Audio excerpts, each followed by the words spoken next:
اللہ الرحمن الرحیم۔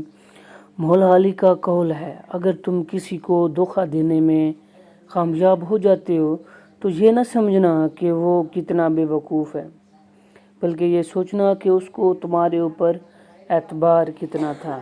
اور جو حق کو چھوڑ کر عزت کا طلبگار ہوتا ہے وہ ذلیل ہو کر رہ جاتا ہے، اور جو حق کے ساتھ دشمنی رکھتا ہے ذلت عشق کا ہمیشہ کے لیے مقدر بن جاتا ہے۔ قول حضرت علی، یہ زندگی دو دن کی تمہارے حق میں اور دوسرا دن تمہارے مخالف۔ جو دن تمہارے حق میں ہو اس دن غرور مت کرنا، اور جو دن تمہارے مخالف ہو اس دن صبر کرنا۔ اللہ تعالیٰ آپ کا نگہبان، حامی و ناصر ہو۔ خدا حافظ۔